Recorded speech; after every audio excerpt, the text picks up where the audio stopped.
Welcome everyone. Today I am going to discuss a new chapter that is called the pollination and the fertilization. इसके पहले जो chapter हम लोग ने किया था वो फ्लावर्स था। फ्लावर्स को हम लोग थोड़ा बस ये समझ सके हैं कि रिप्रोडक्टिव पार्ट होता है प्लांट का, और उसके टाइप्स में पढ़े थे, वर्ड्स पढ़े थे, कौन मेल होता है फीमेल होता है। अब उस मेल फीमेल का ही काम इस चैप्टर में है, पॉलिनेशन। तो जो रिप्रोडक्शन था वो होता कैसे था? वो होता था इसी प्रोसेस से, that is called the pollination. इसमें होता क्या है? Transfer of pollen grain, transfer of pollen grain from the anther to the stigma. Anther से स्टिग्मा पे पॉलन ग्रेन का ट्रांसफर होता है। अब पॉलन ग्रेन मेल गैमीट है, मेल गैमीट पॉलन ग्रेन है, और फीमेल गैमीट जो है वो है आपका ओव्यूल। तो पॉलिनेशन का काम है सिर्फ पॉलन ग्रेन को ट्रांसफर करना, और आपको ये पता है कि हमेशा मेल गैमीट ही ट्रांसफर होती है। क्लियर? अब दूसरा है fertilisation. Fertilisation when male gamete female gamete fuse together they form zygote, that is called the fertilisation. Clear? दोनों चीज क्लियर हो गया, pollination and fertilisation. Pollination transfer of pollen grain from anther to the stigma, और male gamete होता है pollen grain, female gamete होता है ovule. Fertilisation when male gamete female gamete fuse together they form zygote, that is called the fertilisation. Now बात करते हैं types of pollinations की। Pollination is of two type, self pollination and cross pollination. ये दो types के होते हैं। First is self pollination and second is cross pollination. सेल्फ पॉलिनेशन में जो है कि पॉलन ग्रेन ट्रांसफर होते हैं from the anther to the stigma of the same flower, और different flower but the same plant. कहने का मतलब है पॉलिनेशन, सेल्फ पॉलिनेशन की बात करें कि कोई प्लांट है तो इसमें जो मेल और फीमेल गैमीट है तो या तो सेम फ्लावर में होगा ट्रांसफर, या डिफरेंट फ्लावर में हुआ पर सेम प्लांट में है, that is called the self pollination. Cross pollination में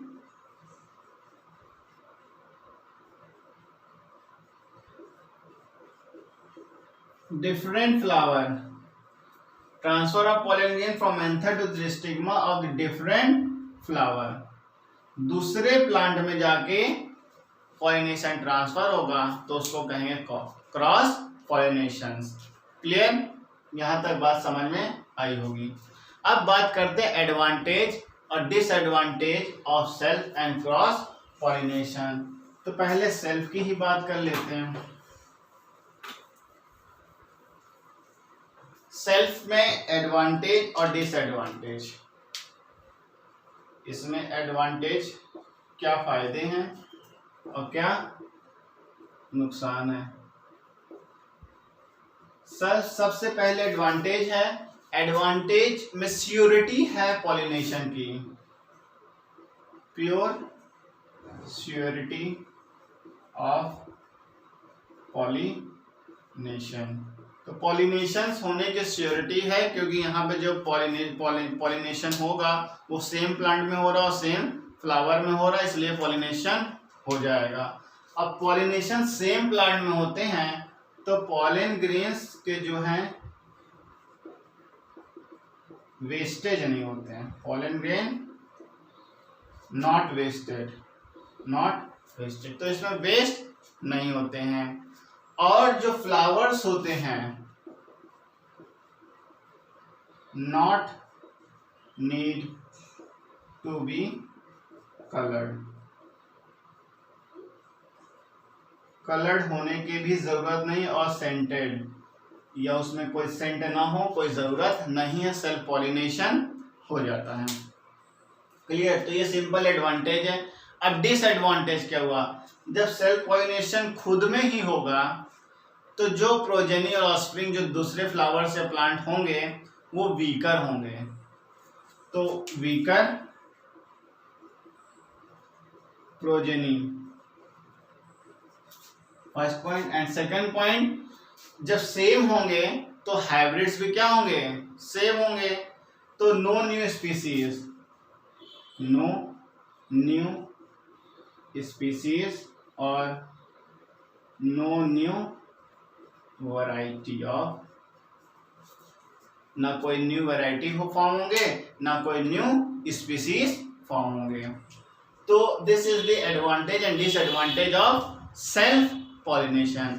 अब बात करते हैं क्रॉस पॉलिनेशन की। क्रॉस पॉलिनेशन में अब देखिए, जो यहाँ पे डिसएडवांटेज सेल्फ पॉलिनेशन का था वही यहाँ पे एडवांटेज हो जाएगा आपका क्रॉस पॉलिनेशन में। कैसे? यहाँ पे वीकर थे, यहाँ पे हेल्दियर प्रोजेनी, हेल्दियर प्रोजेनी। यहाँ पे new species not form, new species और न्यू स्पीसीज और न्यू वैरायटीज फॉर्म। क्लियर? और जो कहने का मतलब है, अब डिसएडवांटेज क्या होगा? डिसएडवांटेज, और यहाँ पे एडवांटेज, यहाँ पे कलर्ड भी हैं तो पॉलिनेशन इजीली हो जाते हैं। कलर्ड फ्लावर्स हैं या पेटल्स हैं, सेंटेड हैं, तो यहाँ पे पॉलिनेशन उससे जो इंसेक्ट्स आते हैं तो उसके इसके लिए इन कलर्ड और इंसेक्ट के लिए चाहिए क्या?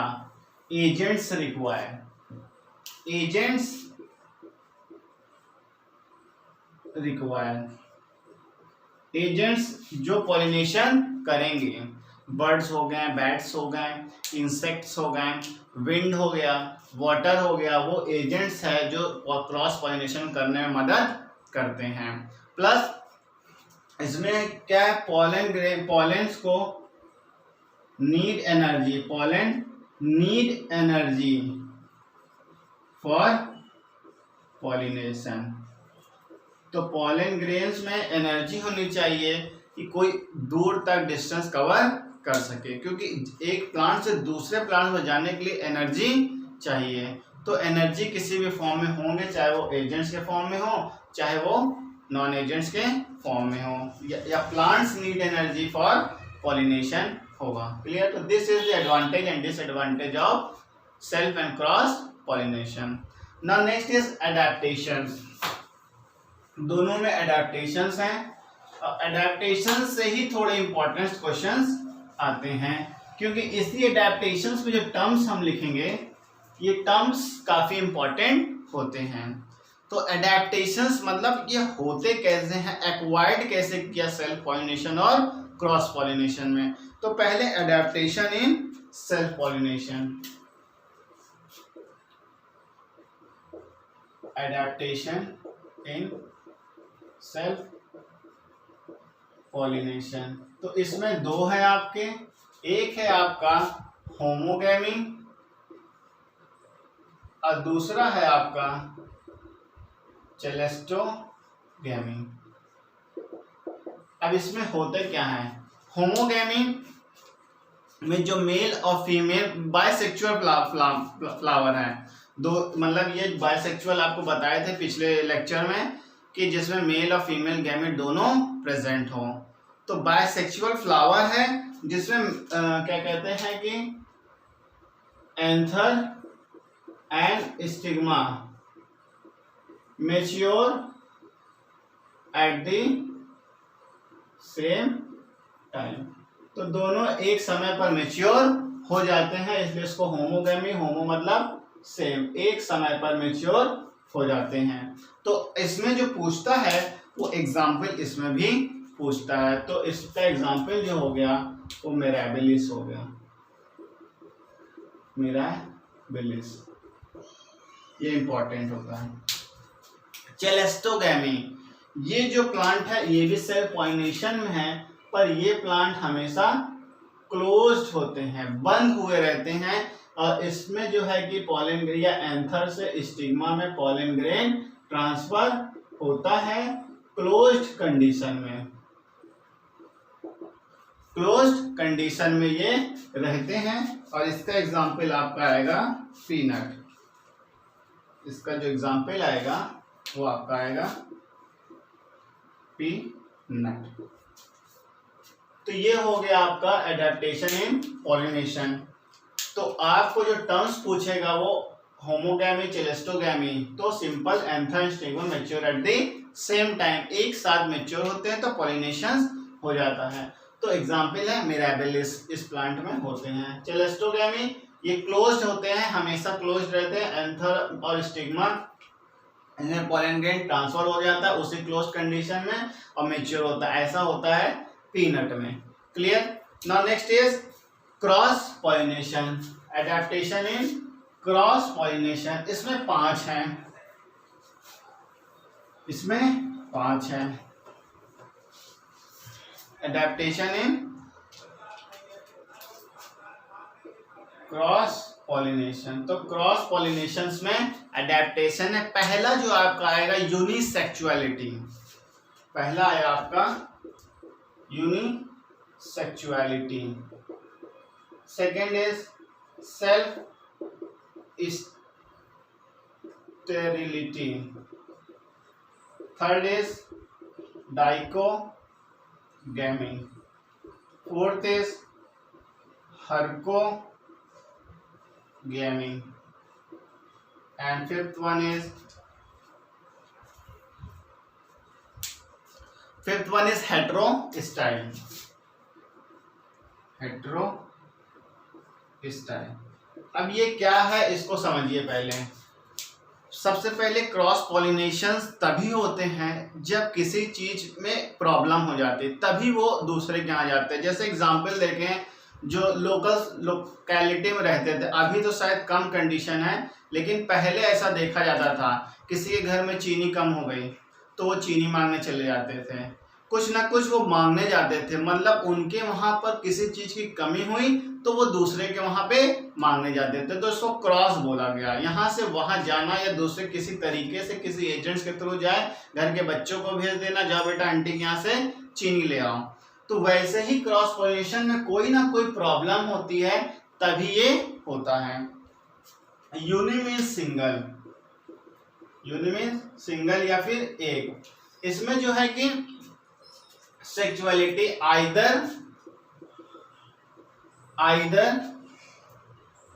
एंथर मैच्योर और स्टिग्मा मैच्योर, या तो इसमें एंथर मैच्योर होता है या फिर स्टिग्मा मैच्योर होता है, लेकिन दोनों मैच्योर नहीं होते हैं, तो इसको बोलते हैं यूनिसेक्सुअलिटी। मतलब एक ही लोग मैच्योर होते हैं, जब तक दोनों मैच्योर नहीं होंगे तो फिर फर्टिलाइजेशन या पॉलिनेशन कैसे होगा। Clear? Now self sterility. Self sterility में क्या, स्टेरिलिटी मतलब not able to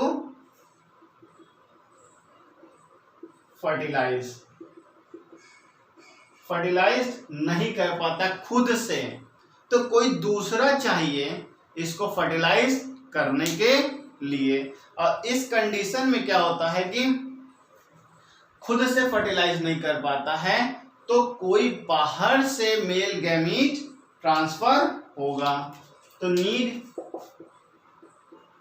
male gamete या फिर एंथर फॉर पॉलिनेशन। बात समझ में आ रही होगी। यूनिसेक्सुअलिटी में या तो एंथर मैच्योर होता है या फिर स्टिग्मा, दोनों एक साथ मैच्योर नहीं होता जैसे सेल्फ पॉलिनेशन में हम लोग ने देखा था। सेल्फ स्टेरिलिटी मतलब नॉट एबल टू फर्टिलाइज, खुद से फर्टिलाइज नहीं कर सकता है। तो क्या चाहिए फर्टिलाइज होने के लिए? अगर फीमेल है तो मेल गैमेट चाहिए और मेल है तो फीमेल गैमेट चाहिए। That is called self sterility. Dichogamy दो होता है, एक है प्रोटोएंड्री, एक है protogyny. Proto means first and andry means androecium. यहां पे गायनी का मीन है gynoecium. Proto means first, first androecium mature, इसमें एंड्रोशियम पहले मैच्योर हो जाता है और गायनोशियम बाद में होता है, तो इसमें जो है कि फर्टिलाइजेशन नहीं हो पाता है। और प्रोटोगाइनी में गायनोशियम मैच्योर फर्स्ट और इसमें एंड्रोशियम नहीं हो पाता, इसलिए इसमें फर्टिलाइजेशन नहीं हो पाता है। तो जिसमें एंड्रोशियम मैच्योर हो रहा है फर्स्ट, तो यहाँ पे फीमेल गैमेट को लाना पड़ेगा क्रॉस के थ्रू, और जिसमें गायनोशियम मैच्योर हो रहा है तो यहाँ पे मेल गैमेट को लाना पड़ेगा ना। हर्कोगैमी, हर्को मीन्स बैरियर, बैरियर कोई रोक या टिश्यू बीच में आ जाता है, गैमी। तो मेल गैमीट पॉलन ग्रेन्स और ओव्यूल्स के बीच में एक बैरियर आ जाता है, तो उसको बोलते हैं herkogamy. Clear? Now hetero style, hetero means different style, जो कि कार्पेल का पार्ट है, स्टिग्मा स्टाइल ओवरी। तो स्टाइल डिफरेंट हो जाता है, कभी वो इलांगेटेड हो जाता है, काफी बड़ा हो जाता है, कभी छोटा ही रहता है, लेकिन किससे? एंथर से। एंथर के बराबर में मैच्योरिटी नहीं होती है, तो कभी वो ज्यादा लंबा हो जाएगा तो पॉलिनेशन नहीं हो पाता, तो एंथर जाए कैसे ऊपर की तरफ? तो वहां पे एनर्जी चाहिए, एनर्जी चाहिए मीन्स अभी बताया था डिसएडवांटेज था, वहां एनर्जी चाहिए, तो पॉलन ग्रेन्स को एनर्जी चाहिए, कोई एजेंट चाहिए जो यहाँ पे पॉलिनेशन करे, या तो इतना छोटा हो जा रहा है एंथर से कि यहाँ से पॉलिनेशन नहीं हो पा रहा है। That is called the hetero style. अब इसमें भी जो एग्जाम्पल पूछेगा उस एग्जाम्पल का आप लिख लीजिए। यूनिसेक्सुअलिटी में आपका आएगा मेज, इसमें आ गया सेल्फ स्टेरिलिटी में ऑर्चिड। प्रोटोएंड्री में जो आएगा आपका वो है जैस्मीन, और प्रोटोगाइनी में आया वो है रोज। हर्कोगैमी में जो आ रहा है सब एग्जाम्पल है, ये सब क्या है? एग्जाम्पल है। हर्कोगैमी में आ रहा है आपका आइरिस एग्जाम्पल, और हेटेरो स्टाइल में जो आएगा वो है ऑक्सैलिस। ये सब एग्जाम्पल इंपॉर्टेंट है, इसी के बेस पर क्वेश्चंस आते हैं, या फिर डेफिनेशन पूछेगी इन सब टर्म्स के और इससे रिलेटेड कोई एग्जाम्पल पूछ लेगा। तो ये था आज का लेक्चर, इसको समझिए, बार बार देखिए और अपने फ्रेंड सर्किल में इसको सर्कुलेट करिए जितना हो सकता है। Thank you.